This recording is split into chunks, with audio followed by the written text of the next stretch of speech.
back with another episode within our series on the Gita. And this one is so much fun to think about, talk about, reflect on, but it's also extremely succinct and concise. It's one of the biggest touchstones within philosophy. And the Gita talks about this in such a beautiful, elegant way. So does Swami Parthasarathi, my teacher.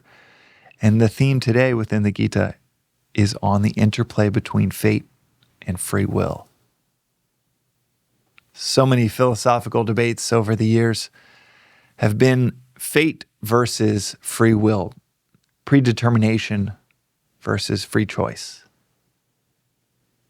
And the Gita and Vedanta actually says that our universe consists of both fate and free will.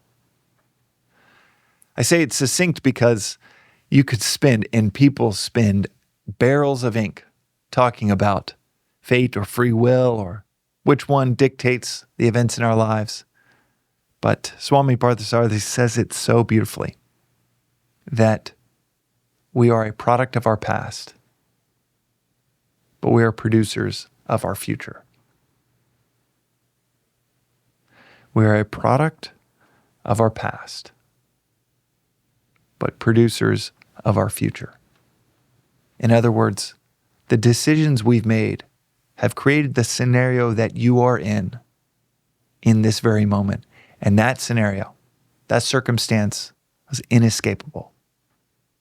The culmination of your decisions up until this point has created this karmic scenario that you are in that you cannot get out of. You're in it. Arjuna's in the midst of a battle that he could have stopped 13 years, 10 years, 5 years, 3 years, 3 weeks prior. But now the battle is happening. It's on. He is right at the crossroads of an inescapable past and a completely open-ended future. But that second part, that latter part of you are the producer of your future, which comes down to the decisions we make in this moment, which is a function of the desires we have in this moment, which is a function of the thoughts that we have in this moment. Change your thoughts, change your desires, change your decisions. That is the responsibility for all of us. To reduce our desires through reflection and thoughts, knowledge on the self, directing our thoughts to a higher ideal. It doesn't need to be highfalutin in some crazy absolute terms. It really could just be, okay, I'm feeling stressed because we need to get our kids ready for school. We're running late and they aren't cooperating. That is a feeling I know so well. I felt it this morning.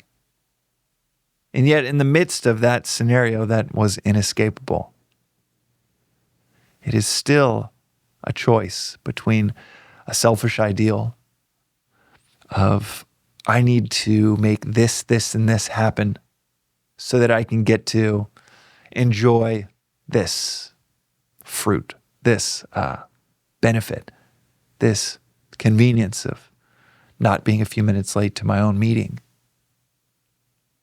Or I can say, okay, there's a chance that I'm going to be late.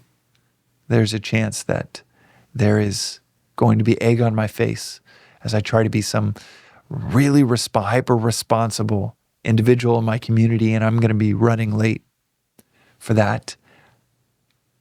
I still have a higher ideal that I can choose, where I choose to not emotionally charge my children about being late or they need to hurry up or raising my voice.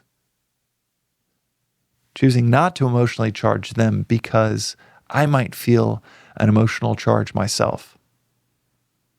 I'm going to treat them how I would want to be treated, golden rule style, that my 6-year-old loves. She loves talking about the golden rule. and treat them how I would want to be treated, knowing that, yeah, I'm going to take an L for being 10, 15 minutes late to a meeting. That's not a good look. But instead of getting frustrated, emotional, and striking out on those around me, instead of that, I can internalize and say, all right, I made the mistake here, cutting a little too close to my calendar this morning. And that's on me. That's something to improve. And go through the pain of being seen as irresponsible by being late. It's a seemingly tiny example, but it is not all predetermined. And our current scenarios are inescapable, determined by our previous actions, our previous decisions and desires. But how do you sum that up? How do you sum up this concept within the Gita or within Vedanta? I've never heard it articulated better than Swami Parthasarathi when he said, you are a product of your past and a producer of your future. We'll see you next time on the Daily Vedantic.